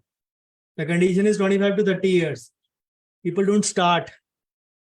Why are they finding things lucrative as more attracting? Is because they lose out on time. They lose out on time. Time is the most valuable asset in finance. We need to understand that. Time lost never comes back in finance. And I've just covered 3, not even talked SGB, not even talked HESBA or anything else. 3 to 10 years in practice. Next aim should be minimum 5 lakhs per year. Middle road. Not try tax savings, try for wealth creation also. Put in 1.5 in ATC, PPF, or you can say mix of that, whatever your choice. NPS, bases and basics covered in 50K. SGB quantity increased to 50K. Open up your account if you have not opened in post office. Now we increase our SIP from 4,000 to 10,000 a month. Time period is same, returns are same. See the corpus, 3.5 CR, just from 10,000 per month. The only thing is discipline for 30 years.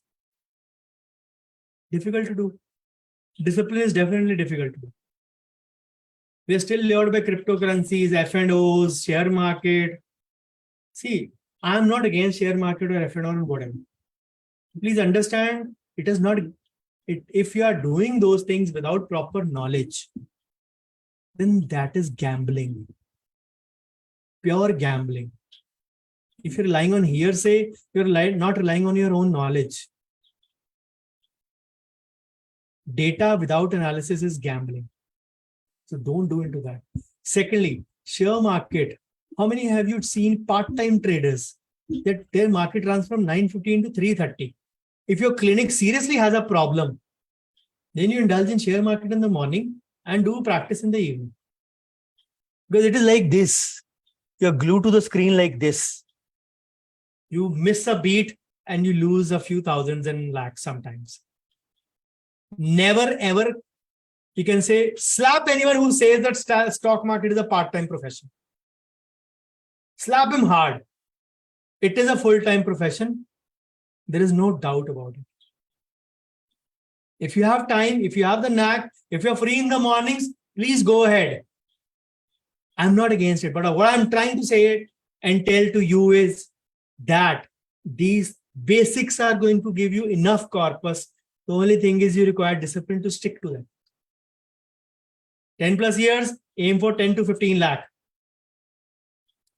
Rohit, I think the screen is okay.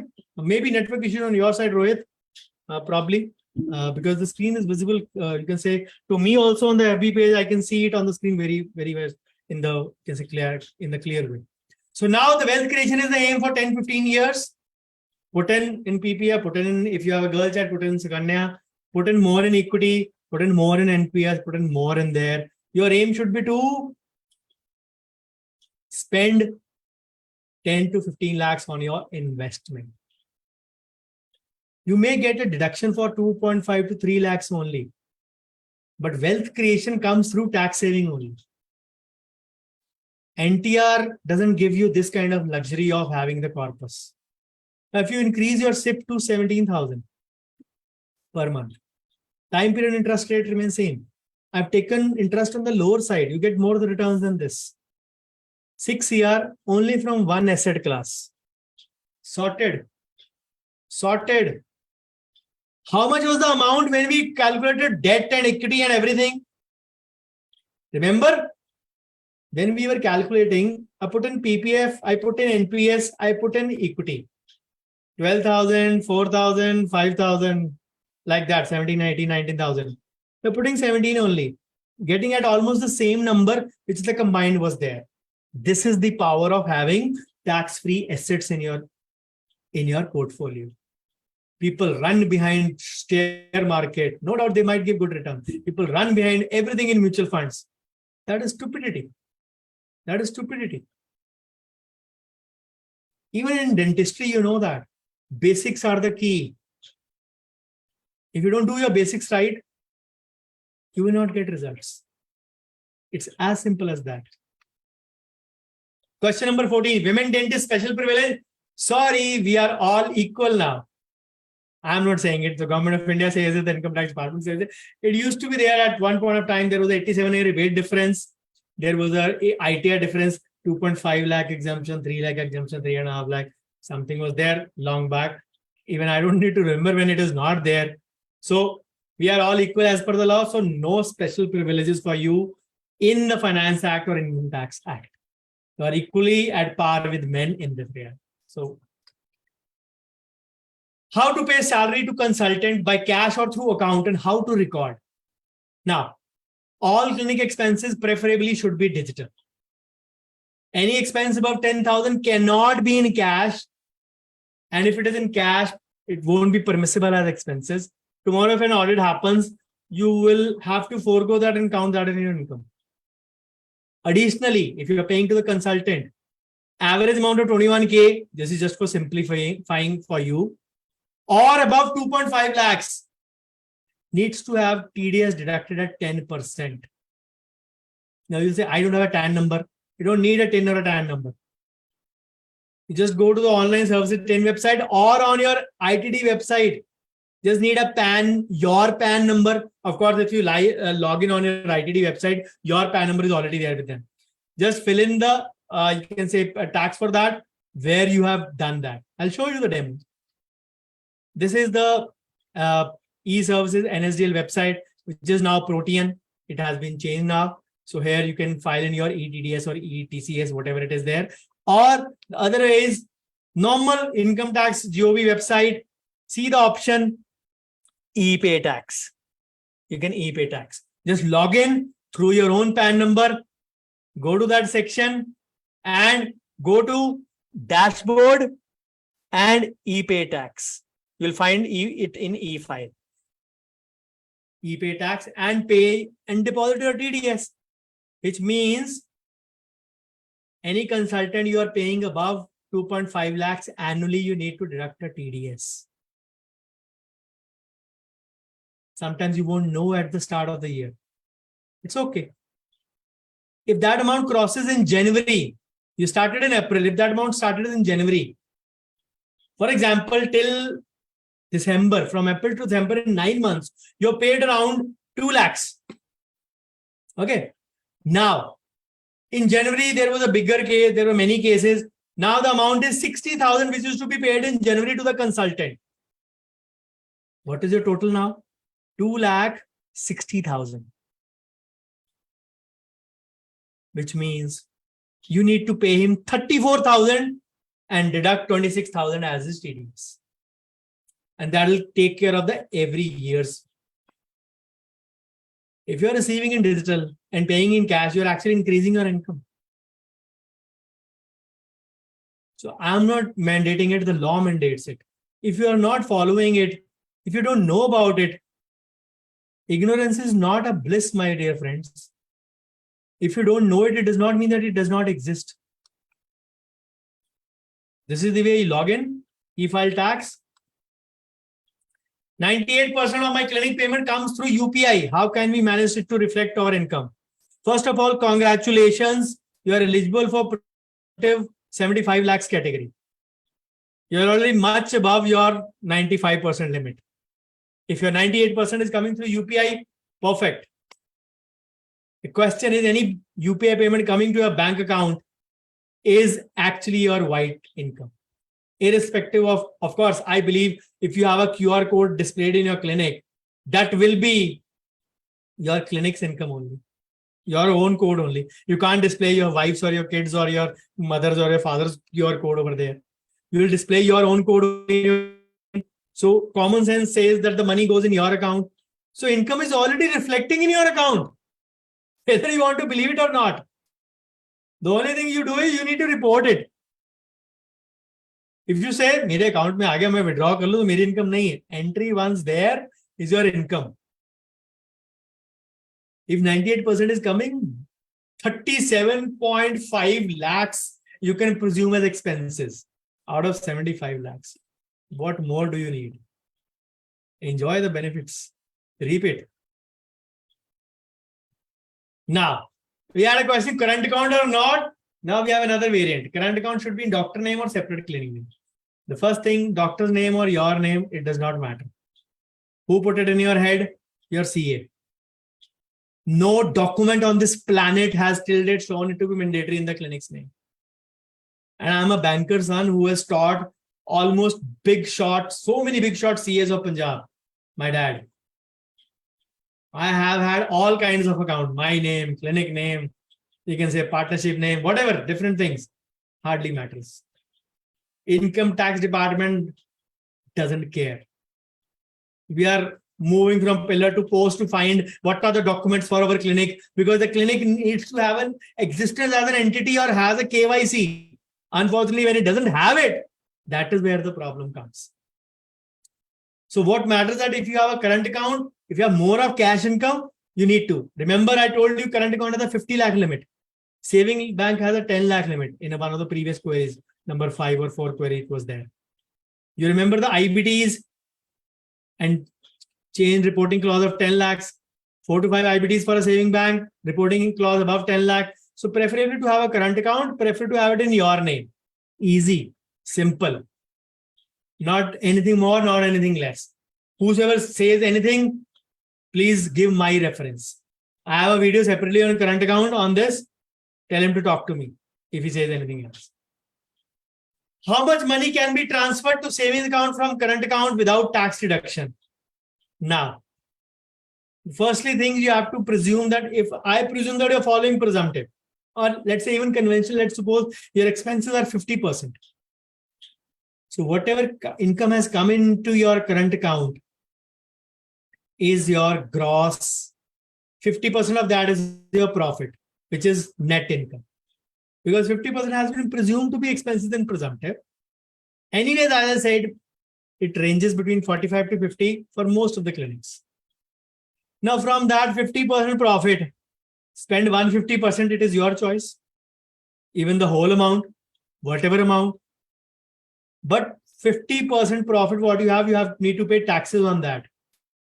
If following OTR, after deduction of your Section 80 investments, if following NTR, directly without any investments, pay tax on 50%.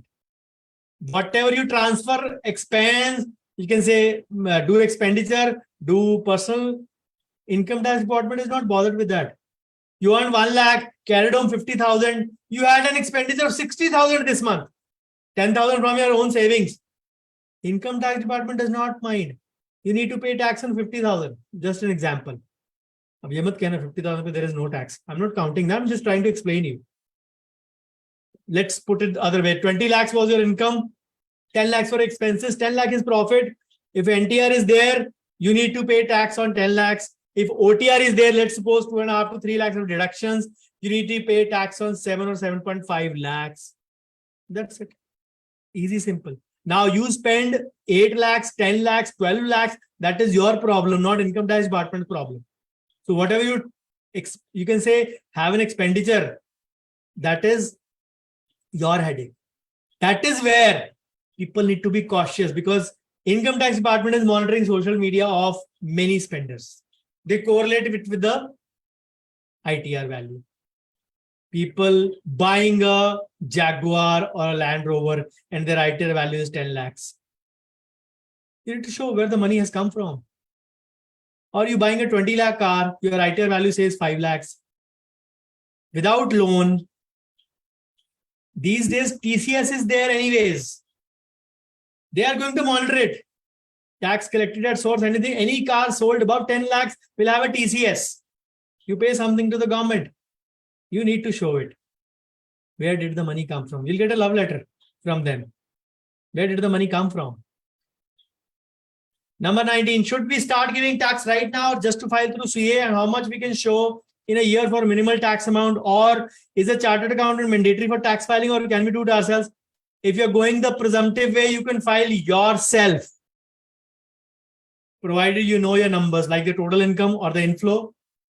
Remember Form 3C, I told you, the total sum, cumulative total, it is mandatory anyways. So you know the requisites already, 50 lakhs, 75 lakhs, and conditions which I discussed in the initial queries. If filing conventional way or via audit, then you definitely need a C for maintaining your books of account, for maintaining your ledgers, for maintaining your vouchers, for maintaining your bills. You need a C. You can't do it yourself. Even for ITR 3, I prefer to file it in presumptive mode. If I have to file, if I have tax capital gains, I file ITR 3 in presumptive mode along with capital gains sheet. How to pay staff salary account or by cash? Already discussed, but I'll still diverge. All clinic expenses preferably should be in digital. We do everything in digital. Even a 50, 60 rupee broom, jhadu of the clinic is bought from digital mode. Anything above 10,000 is anyways not permissible as expenses. So it is your choice. Any monthly amount, average 21K or 2.5, as I said, any staff member, you need to deduct a TDS and deposit with the Government of India. I've given you the links already. ITD website or e-services TIN.India website, NSDL website, which is now Protein. You can do it over there. In clinic and office setup, what all bills cover under tax deduction? What all bills cover under tax deduction? Unfortunately, bills are counted under expenses. They don't come under any deduction. I hope you saw the deduction sheet, ATC, ATD, ATD, all those subsets of ATG, ATU, ATGGA, ATGGB, ATGGC, all those things. They are the deductions.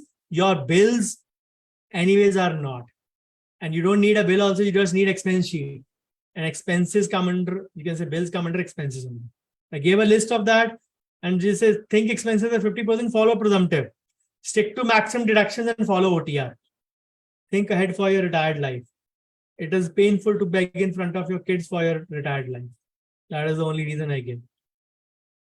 Keeping medicine stock is profitable. Is it permissible for a dentist to stock medicines?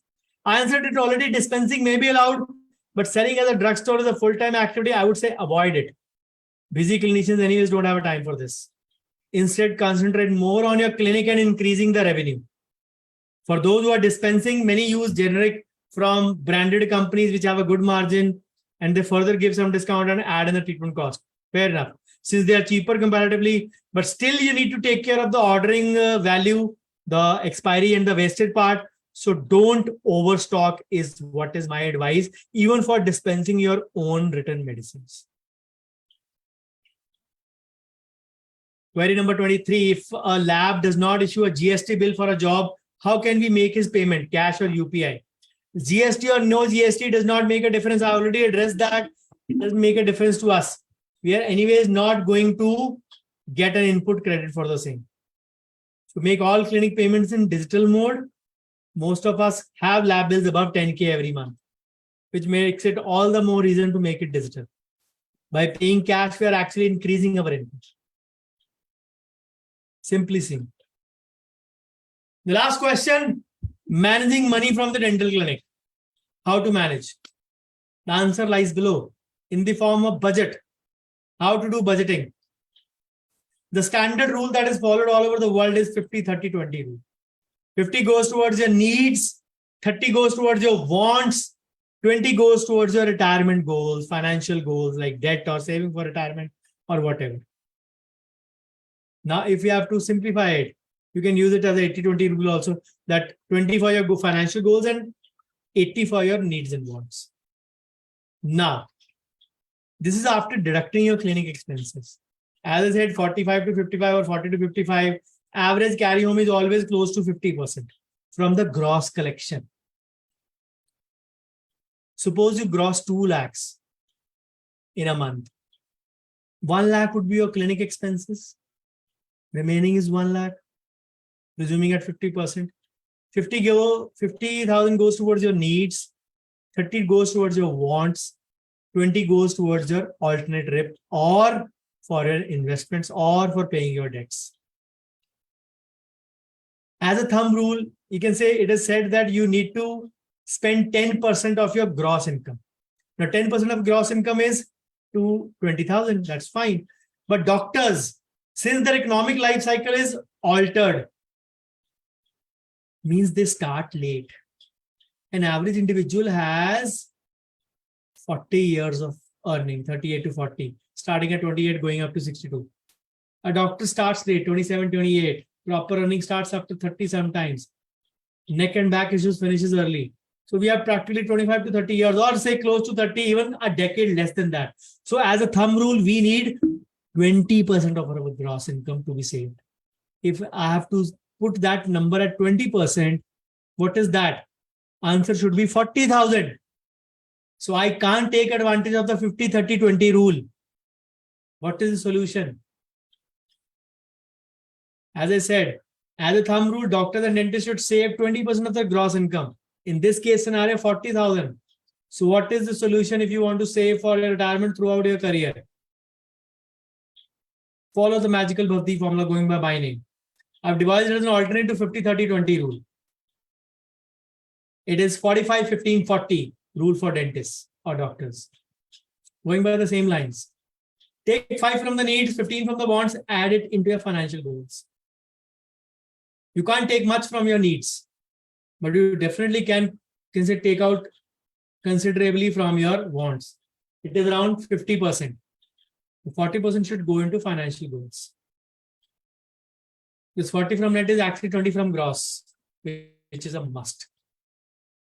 So if you follow this formula, 2 lakhs, same example, 2 lakhs, 1 lakh living expenses, remaining 1 lakh, 45,000 are your necessities, 14,000 are your wants, 40,000 is your investments and saving or any debt if you want to.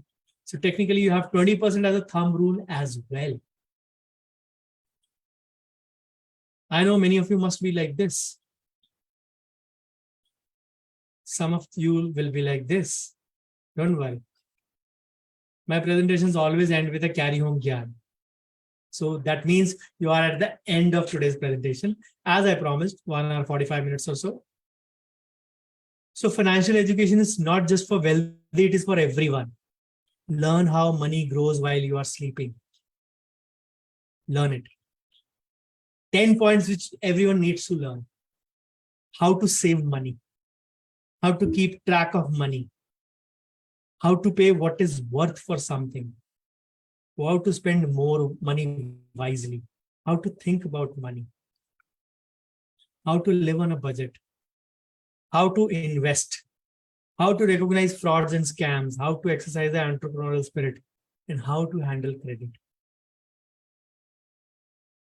So be financially literate. Start with the basics.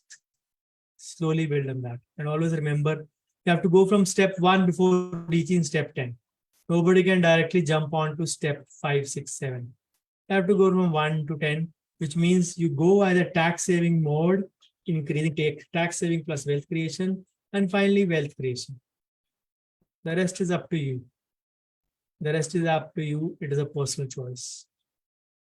Moral of the story is financial literacy is an important skill. Increases your financial resilience, promotes savings, prevents financial errors, reduces anxiety, and of course, cushions the impact of recessions. The key is the key. Key is keep educating yourself. Never call it a destination, always call it a journey. I hope I put you in a critical thinking mode.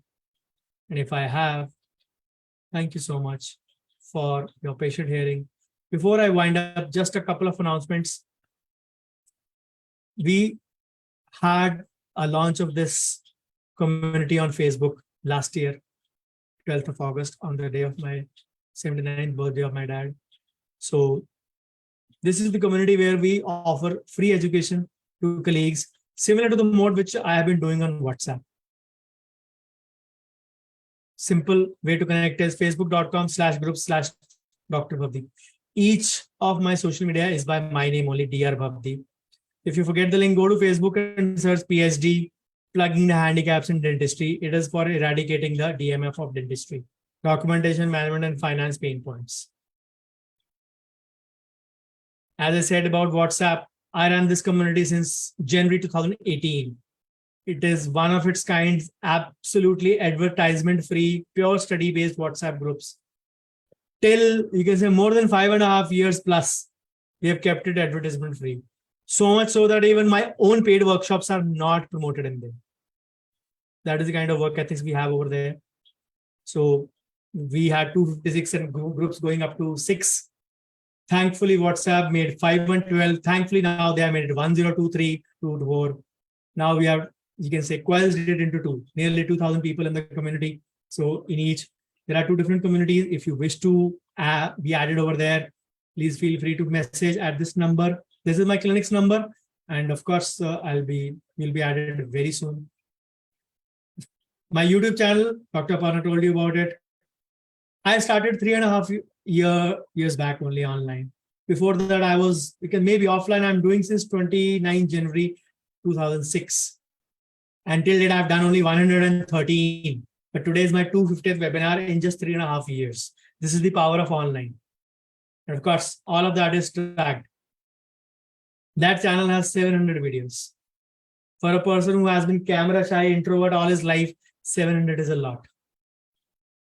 Short link is bit.ly/Dr. BDS, or again, social media presence, Dr. Bhavdeep. Search on YouTube, you will find it. Do go and subscribe to the channel. You will get videos every week, at least 2 videos every week. Again, social media everywhere. the same. Twitter has now become X, Instagram, Facebook. You will find me on DR Pabdi. Standardized marketing, standardized branding everywhere. Please do send me your feedback on your WhatsApp, on the WhatsApp group where you are, the community, IDA Palakkad community, or in my community members who are watching on IDA FB or watching on FB Live. Bookcase and book bags both will be welcome in equal mind. I am always for constructive criticism if you have anything to say. And with this, I stop my share for questions. I have taken up most of the questions in the chat box itself, but for sure, I'm unmuting you all. You can unmute and ask yourself if you have any queries till now. Thank you, Dr. Daniel. So you can switch on your camera, unmute yourself, or those guys who are watching on FB, please put in your questions. All the questions will be answered. As I said, I'm not going to leave till the last query is answered. I've tried myself that I finish the presentation on time within the scheduled time that I was given. Thank you so much. Thank you, Dr. Raghunath. Thank you, Dr. Gururaj, Dr. Manu on FB. Please feel free to ask your questions. I hope I've already answered your question, which you posted in the chat side by side only. Dr. Rahul, I would still say credit card is not a good, you can say, measure to have your emergency fund. Some would say some credit cards offer professional indemnity coverage also. Some would say many things, but there are so many clauses in there. You miss a payment and some of your coverage goes away. So you don't need to trust those things which are debt instruments. Please think in those regards. So please unmute yourself and ask if there are any questions. Thank you, Dr. Jayapriya. I hope I have addressed each and every question that you guys had. I thought this is the best way to address rather than I put in a topic and then I answer. Not everything was possible in 2 hours. So I've tried to concise and cover whatever I could in these 2 hours or so that you don't get overwhelmed also. And of course, you still have learning also. Is real estate a good investment? Yes, if you are covered with your 5 bases and 5 basics, you can go in for real estate also if you have money to spare. Similar to, you can say, stock exchange. If you have money to spare, time free from clinic, do anything. I'm not against it. But at the cost of the bases and basics, I'm definitely against it. Cover your 5 bases, cover your 5 basics. Uske baad do anything, I don't mind. If you have money to spare, go ahead. Real estate may be a good investment. But the kind of infrastructure development is coming there. You have a plot, you have a good land, and suddenly a flyover comes in front of it. The land value crashes down to 10%. We all have those kind of situations also. So we can't take things for granted, especially when it comes to real estate. But yes, some people will have different choices and different reasons. Thank you, Dr. Paras on FB Live.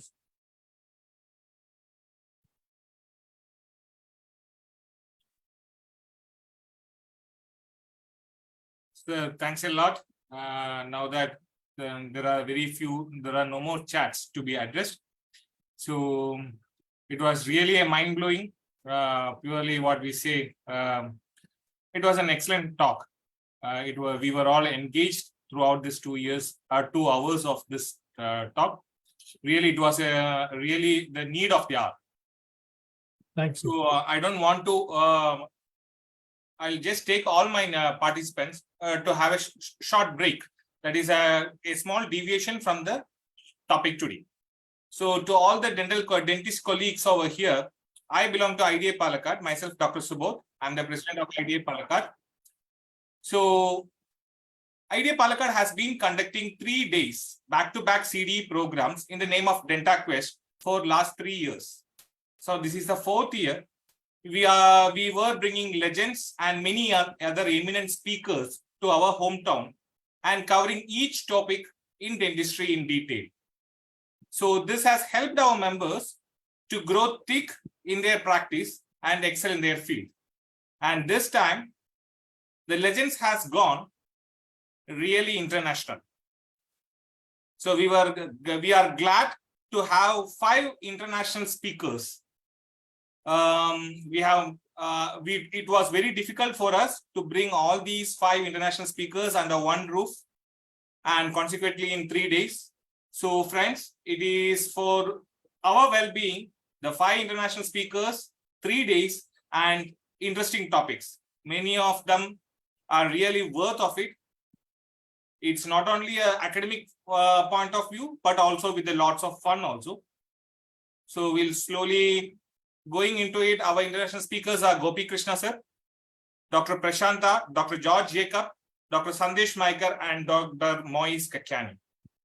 So the program schedule is on 3rd November, we have Dr. George Jacob's practice management session. On 4th November, we have an official function of inauguration by around 9 a.m. And then Gopi Krishna sir will take it into an academic session with simplifying my RCT. And Prashant sir will be dealing with myofunctional appliance in the afternoon session. And really in the evening, we are having a very fun and an enthusiastic gala banquet where we can interact with each other. All the stalwarts will be there. We'll have an starry night on that particular day. And 5th November is Sunday. We have Sandesh Maikar's functional smile design and occlusion.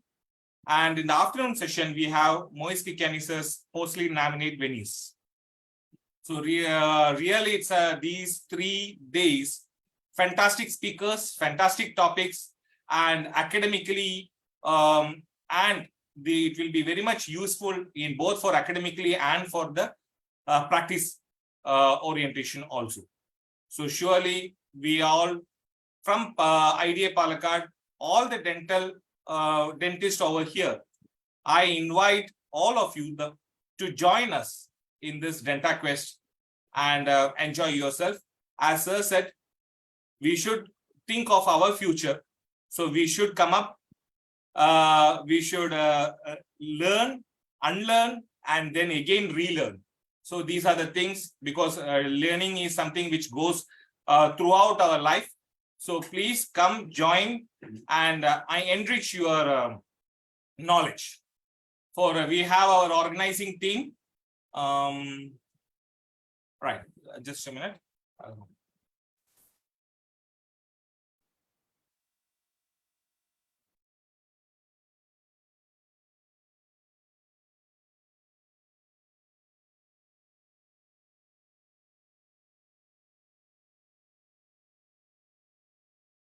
So we have our organizing team as Dr. Sharath V.S. as a chairman and Dr. Aparna Nair, our CD convener, as a program coordinator.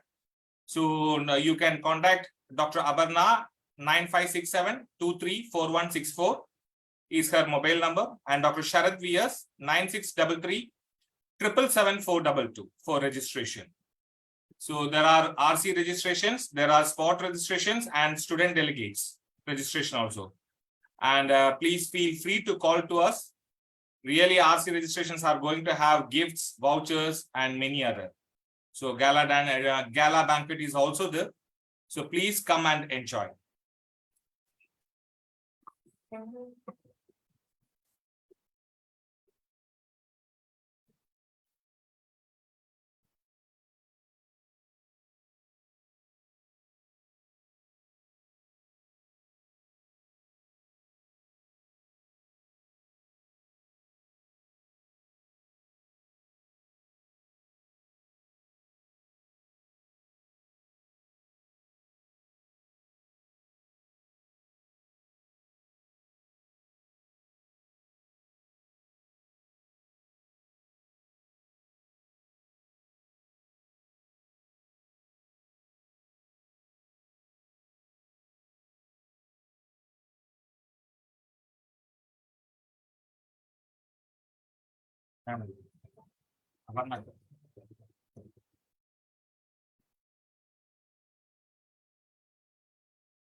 The thesis speaks it all. Our Palakkad town is just 40 kilometers from International Airport, Coimbatore International Airport. It is lush with greeneries, and our hospitality is also well appreciated by all the participants who have attended the DentaQuest before, 3 years before. So November 3rd, November 4th, and November 5th are the D dates. I wholeheartedly welcome you all to join DentaQuest 2023. Enjoy the process of learning, unlearning, and relearning. Now that it's a time to wind up, now let me introduce our Vice President of IDA Kerala State Branch, Dr. Anwar M. Ali. So he is not only Vice President of IDA Kerala State Branch, IDA Palakkad's Honorable Secretary also. So let me invite Dr. Anwar M. Ali to deliver a vote of thanks. Thank you. Thank you, Dr. Subodh, and good evening to all. It was a wonderful session by Dr. Bhavdeep Singh Ahuja. Really an eye-opener for many because a lot of things which were introduced here would have been the first time that they would have heard about it, or some of the things they have no idea about. So it's a really worthwhile, informative session, which I think is a very essential part of our practice. The problem with our curriculum is that though we study the science of dentistry, we do not study the economics or science of dealing with the clinic running aspect. So these kind of sessions are mainly for that. And Dr. Bhavdeep has given us a very good outline on what to and what not to do. So thank you, Dr. Bhavdeep, for this informative session on behalf of all the members of IDA Palakkad branch, and we also have members from different branches of Kerala. So on behalf of all, we thank you immensely for giving us this lecture, and I hope this will benefit all. And also I would like to thank our guests who have joined from different branches in Kerala. Thank you all for joining us, and all my branch members who have been there, and special thanks to the team who has worked behind this to make it fruitful. Thanking you once again, and wishing you a very good night. Thank you. Thank you. Thank you. Bye-bye. Take care. Thank you, sir. Thanks a lot. And bye, dear guys. Good night. Good night. Good night, everyone.